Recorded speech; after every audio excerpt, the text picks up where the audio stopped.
मथुरा शाही ईदगाह मस्जिद का केस बार बार जो आरएसएस और बीजेपी है पूरी ताकत से उसको जीतने की कोशिश कर रही है। ये एक जमीन का जायदाद का इशू है, हिंदू मुसलमान इशू नहीं है।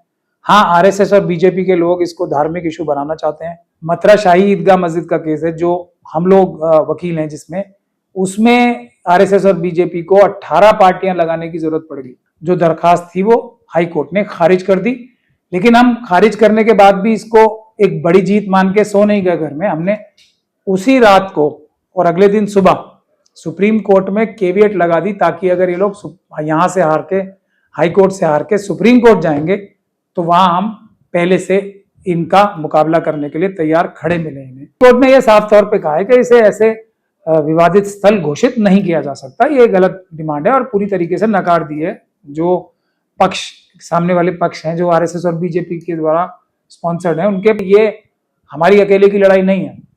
सामने हमारे दुश्मन जो है वो बहुत ज्यादा ताकतवर है। हम लोग अभी तक उनको झेल पा रहे हैं, ये ऊपर वाले की मेहरबानी एक तरह से मानेंगे हम।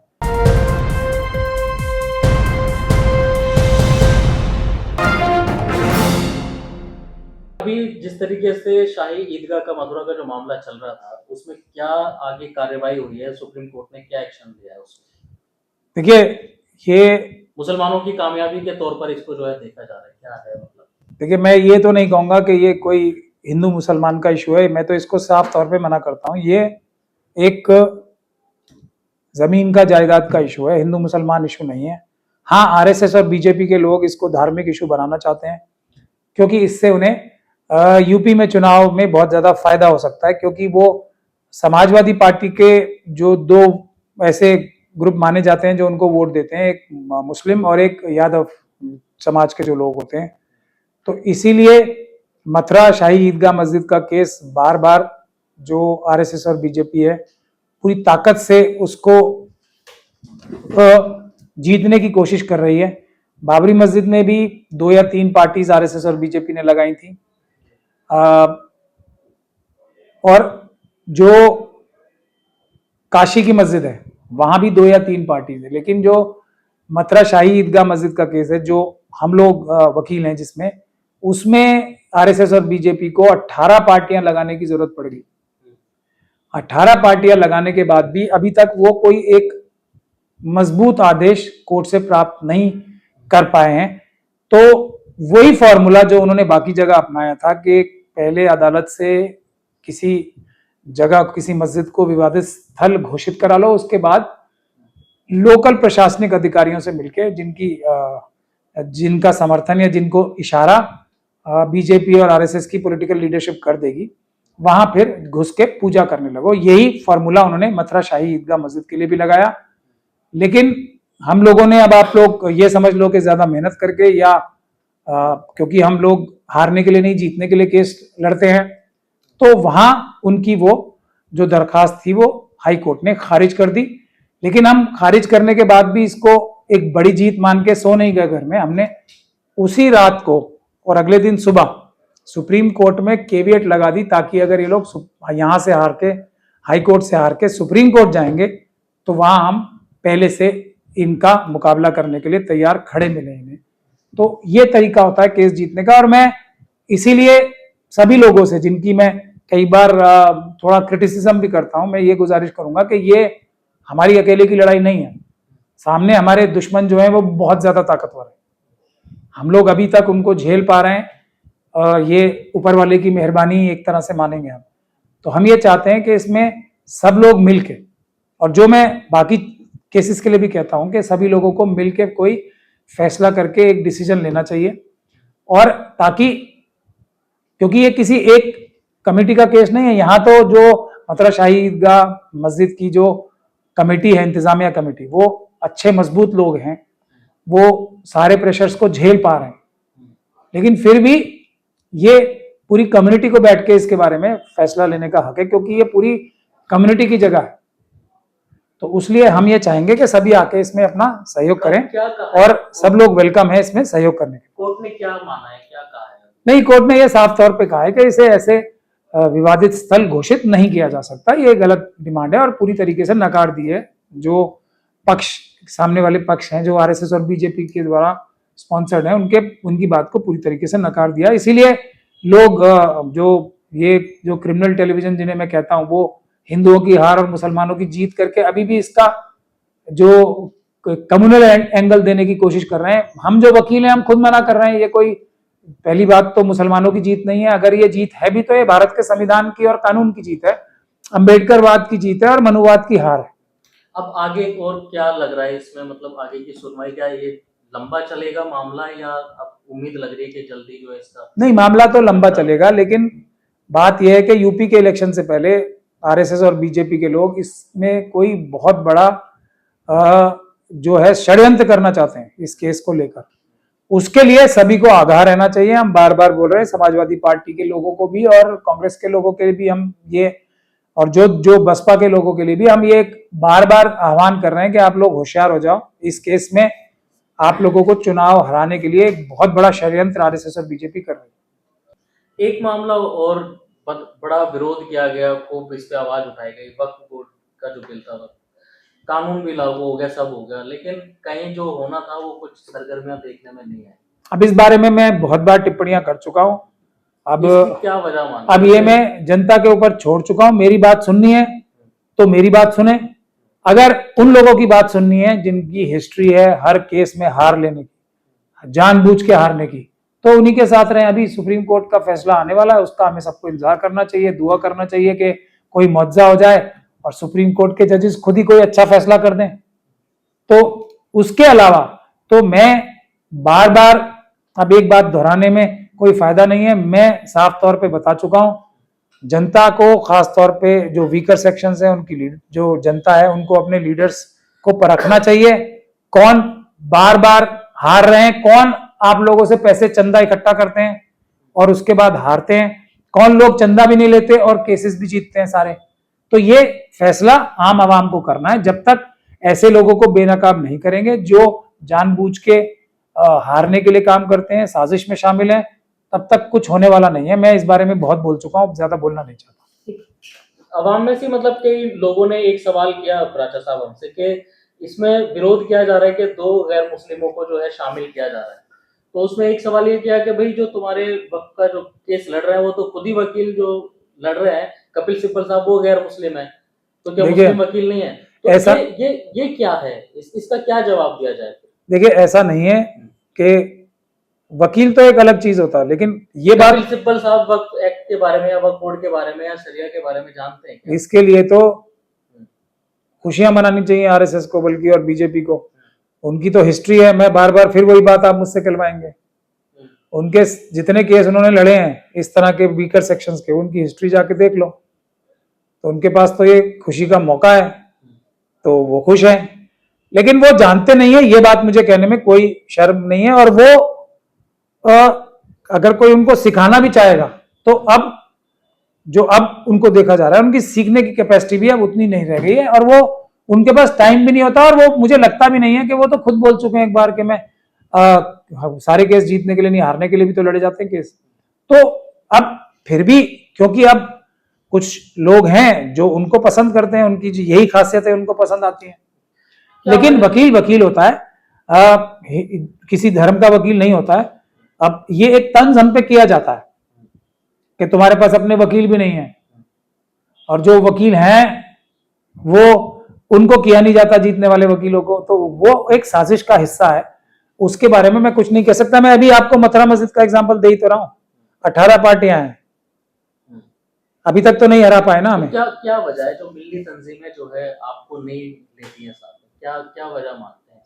ये तो आप उन्हीं से पूछिए ना कि जीतने वाला उन्हें पसंद नहीं है, हारने वाला जिनको पसंद है उन्हीं से पूछ सकते हैं ना, मैं क्या बता सकता हूं। क्योंकि मौजूदा मिसाल अभी मथुरा की आपके सामने ही है। इससे पहले कौन सी मिसाल है ऐसी? चलो ये बताओ, आप बताओ कौन सी मिसाल है उनके पास जीतने की? अब चाहे जिस भी वजह से, हो सकता है कि अल्लाह ताला की खास मेहरबानी हो हम पे हैं, बट हिस्ट्री तो है ना जीतने की। हम बिल्कुल ही बेवकूफ हैं, लेकिन हिस्ट्री तो है ना। कुछ नहीं आता हमें, लेकिन हिस्ट्री तो है ना हमेशा जीतने की। तो क्यों नहीं आजमाने की कोशिश करते? क्यों? क्योंकि मना है। अब फिर आप मुझसे वो सब बातें कहलवाओगे जो, या आपकी कुछ फीस ज्यादा है या क्या है, या कपिल सिब्बल साहब अच्छा देखिए इनको, देखिए अब एक चीज मेरी ये भी समझ में आ रही है, लेकिन हालांकि ये करते ही उनके इशारे पे काम है। मैं तो जो ये कपिल सिब्बल साहब को फीस देते हैं या दूसरे वकीलों को फीस देते हैं, उससे आधी चलिए मुझे दे दें, हो गई बात। अगर ये फीस ही देना इनका ऐसी मजबूरी है, क्योंकि चंदा में दिखाना पड़ता होगा ना कि फीसें दे रहे हैं, और या ये बोल के भी ले सकते हैं फीस कि ये तो जीतने वाला वकील हमने पहले किया, कपिल सिब्बल साहब से भी डबल फीस देनी पड़ेगी इसे। बात फीस की है ही नहीं, बात है कि इन्हें इजाजत नहीं है जीतने वाले वकील करने की। कहां से? जो इनके बॉस हैं आरएसएस और बीजेपी में तो बैठे। इतने बड़े बड़े इजलास किए अभी इन्होंने, इतनी बड़ी बड़ी मीटिंग की, इतना बड़ा विरोध किया, तो वो सब क्या आवाम को बेवकूफ बना? उसमें हाथ में क्या आया ये बताओ भाई। Test of the pudding is in eating. हाथ में क्या आया इनके किसी भी कारनामे से? आज तक हाथ में क्या आया? सिर्फ कवालियों के गाना गाने के और अपनी झूठी अपने मुंह मियां मिट्टू बनने के अलावा इन्होंने किया क्या है? लगातार अब हम अपने बारे में बता रहे हैं, तो ये बात मेरे बारे में भी कही जा सकती है, लेकिन मैं बता रहा हूं ना कि ये हमने इतना बड़ा अभी एक हमला झेला। उससे पहले हमने जो ये 2020 के दिल्ली के दंगे हैं, सब लोगों की बेल हो गई जितने मेरे पास थे, सबसे ज्यादा लोगों की बेल मैंने कराई। अब आखिरी बेल तस्लीम की बची हुई है, जिसके लिए अभी ऑर्डर रिजर्व हुआ है ना। है हमारे पास दिखाने के लिए ना, इनके पास दिखाने के लिए क्या है? फिर वही बात आ जाती है। लेकिन मैं अभी मथुरा मस्जिद में भी नहीं बोल रहा हूं आए बैठे सलाह दें, कोई हो सकता है अच्छी सलाह दे सकते हैं, हमें मदद की जरूरत है। मैं इस बात को बिल्कुल नहीं बोल रहा हूं कि हमें सर पे चढ़ जानी चाहिए जो थोड़ा सा एक अच्छा फैसला आ गया, बिल्कुल नहीं चढ़ना चाहिए। हमारे सर पे नहीं चढ़ रहा है, हम और तैयारी कर रहे हैं और मेहनत कर रहे हैं। सर पे चढ़ने का मतलब तकब्बुर आना, तकब्बुर आने का मतलब ऊपर वाले को नापसंद होना, ये फेलियर के रास्ते पे। ये तो मुझे रिपोर्ट कार्ड अपना पेश करना पड़ता है, क्योंकि मैं भी, जनता मुझे भी पसंद करने लगी है थोड़ा, तो मुझे जनता के सामने अपनी रिपोर्ट कार्ड भी तो पेश करना होता है, इसलिए मैं इतनी बातें भी बताता हूं। वरना मेरा 90% काम जनता के सामने नहीं है अभी भी। ना कोई उर्दू का अखबार लिखता है हमारे बारे में, ये तो आप लोग कुछ लोग हो जिसकी वजह से थोड़ा बहुत हमारा काम पता भी लग जाता है। ना कोई टेलीविजन चैनल हमें दिखाता है। क्यों दिखाएगा? क्योंकि हम तो वो पिटे हुए और डरे हुए मुसलमान नहीं है ना, नहीं है ना। वैसे हम क्या, हमें मारा मुसलमान नहीं, मजलूम पिटे हुए, ये देखो कोई आएगा बड़ा आदमी, ये देखो ये छोटा सा तोता था, हमने इसकी कैसे हिफाजत की, हम इसके मरहम लगा रहे हैं। हम तो वो नहीं है ना। हम तो जो हमें तोता बताते हैं, मतलब जिसको मरहम लगाने की, और घायल तोता बताते हैं, परिंदा बताते हैं कि हम इनकी मदद कर रहे हैं। हमें अल्लाह ताला ने उस जगह रखा है कि हम उनकी मदद करते हैं, वो हमारे से मदद लेने आते हैं। हमारा स्टेटस ये मानते हैं, हम जब तक जिंदा हैं, अगर ये हमें तोता बताने वाले या हमें एक परिंदा बचाने वाले, हमें बचाने वाले, जिसको मदद की जरूरत है मेरे पास आते हैं, और अब भी मैं मदद करता हूं। हम इसीलिए पैदा हुए हैं। हमें ला इलाहा इल्लल्लाह मुहम्मदुर रसूलुल्लाह का जो एक हमें इतना बड़ी ताकत मिली हुई है, वो हम मदद करने के लिए पैदा हुए हैं, मदद लेने के लिए नहीं। मदद हम अल्लाह से लेते हैं। कुछ और कहेंगे? और बाकी मथुरा वाले मामले में क्या आवाम अभी कैसे इसको देखे समझे क्या? हाँ। क्योंकि कई प्रेस कॉन्फ्रेंस हुई हैं, उसमें किसी ने भी इस चीज का जिक्र नहीं किया है। क्यों करेंगे? इसमें मैं हूं। अभी लगातार अभी मिलत टाइम्स ने किया तो है, मुसलमानों की बड़ी जीत। उसमें कौन जीत लाया है उसकी कोई जिक्र नहीं है। मुसलमानों की जीत भी नहीं है, तो हम लोग तो अम्बेडकरवादी हैं, उनकी जीत है। नहीं तो क्यों पीछे रखा जाता है? कम से कम ये इतनी बड़ी कामयाबी है, इसको कामयाबी के तौर पर देखा जा सकता है, क्यों इसका जिक्र नहीं करते? अप्रिशिएट तो पूछो उनसे, पूछो ना, ये तो आप उनसे पूछो ना जो नहीं कर रहे। बहुत सारे चैनल्स हैं जो आरएसएस और इन लोगों के पेरोल पे हैं, उन्होंने इतनी बड़ी बात करी, इसको इतनी बड़ी फतेह बताया। हालांकि मुसलमानों की जीत, मैं फिर कह रहा हूं, नहीं है, ये कानून और संविधान की जीत है।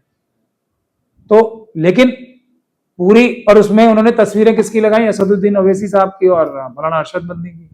तो इसका मेरे पास क्या इलाज है? कोई इलाज नहीं है ना, क्योंकि उन्हें चंदा इकट्ठा करना है पूरी दुनिया से, तो उनकी तो दुनिया लुट जाती, क्योंकि ये खबर तो जा रही है अब कि भाई। इस वाले मामले में उनका क्या रोल है? मतलब केस तो आप लड़ रहे हैं, सारी मेहनत उनका जीरो रोल है। उनका एक रोल ये है कि वो जो कमेटी है, इंतजामिया कमेटी, उसके पास बार बार जाके कह रहे हैं प्राचा साहब को हटा दो। हम तुम्हें पूरे देश में कोई वकील, तो वो लोग बोलते हैं कि प्राचा साहब तो जीत रहे हैं, तो सबसे बड़े वकील तो यही हुए भारत, ये कमेटी वाले बोलते हैं, मैं ऐसा नहीं बोल रहा हूँ। तो हमारे लिए तो सबसे बड़े वकील यही हुए इंडिया के, तो क्योंकि पहला ऑफर यही था कि इंडिया का कोई भी वकील आप उंगली रखो, प्राचा साहब को इसमें से हटा दो, हम आपको वो वकील लाके दे देंगे। फिर जब ये भी फेल हो गया तो अब ये बोल रहे हैं उनसे कि दुनिया में कोई वकील बढ़िया से बढ़िया ले आओ, उसको रख लेंगे, लेकिन प्राचा साहब को हटा दो इस केस में से। उनका तो ये मुद्दा है, उनका कोई मौकफ नहीं है, और प्राचा साहब को इस केस से हटा दो, क्योंकि प्राचा साहब शायद उनको बुरे इसलिए लग रहे हैं कि वो केस अभी तक हार नहीं पाए, कोई भी केस हार नहीं पाए, तो ये उनको तकलीफ देता है, तो देता होगा। तो क्या अच्छा चलिए, मैं आपका जिक्र नहीं करते, या अब पूछो उनसे जाके, मैं क्या कह सकता हूँ। मैं चलिए मैं इस मामले का भी जिक्र नहीं किया उन्होंने कहीं, किसी ने भी अभी तक, क्योंकि मथुरा शाही ईदगाह मस्जिद का तो केस ही नहीं है ना, वो है ही नहीं। जो नारे लगाते हैं आरएसएस और बीजेपी के लोग, आज से नहीं सालों सालों से लगा रहे हैं, अयोध्या तो झांकी है, मथुरा काशी बाकी है।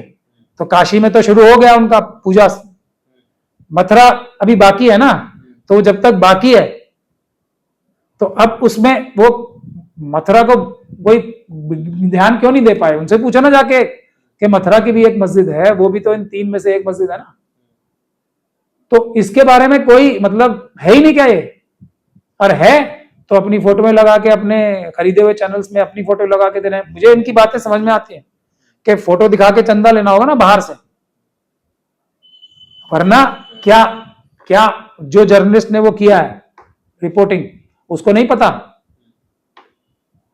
मेरे से ही तो शुरू किया उसने भी शुरुआत, उन जर्नलिस्ट साहब ने शुरुआत सीए एनआरसी के टाइम पे मेरे ही हाथों से तो वो सब कुछ सीखे हैं, और मेरे ही हाथों से उनको सब प्रोटेक्शन मिली थी।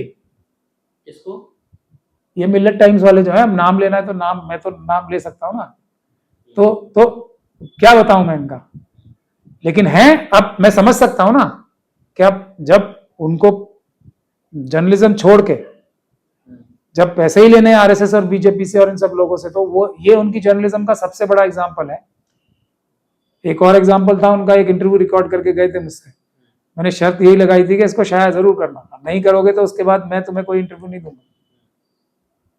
तो अब उसके बाद जब उनके ऊपर, मतलब फिर आपको सहाफी बनने की क्या जरूरत है, आप एक अच्छी दुकान चला सकते हो, आप कुछ भी दूसरा काम कर सकते हो, सहाफी हो तो आपके पास रीढ़ की हड्डी होनी चाहिए ना, सच को सच कहने की ताकत होनी चाहिए। मतलब ये कि अपने लोग साथ नहीं देते कहने का, अपने तो कोई, मेरे अपने तो सब साथ दे रहे हैं, मेरे अपने हैं ही वो जिनके पास रीढ़ की हड्डी है।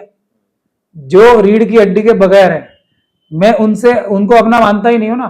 जो पैसे से बिक जाए, जो डर में आ जाए किसी के, वो मेरा है ही नहीं, मैं तो उसे अपना मानता ही नहीं। मैं तो ये सीधी सीधी बात कहता हूं, अब क्योंकि मैं मुसलमान हूं, तो जिसके अंदर अल्लाह के अलावा किसी का डर आ जाए तो मैं तो उसका ईमान ही पूरा नहीं मानता। हम तो वो लोग हैं और हम वैसे ही रहेंगे। मैंने अभी आपको कहा ना, हम हिफाजत देने के लिए पैदा हुए हैं, लेने के लिए नहीं हुए। हम मर सकते हैं, भीख नहीं मांग सकते किसी के आगे, मजलूम बन के नहीं दिखा सकते, काऊ काऊ करके रो नहीं सकते, हूं हमें मारो आओ बचाओ, हम नहीं कर सकते।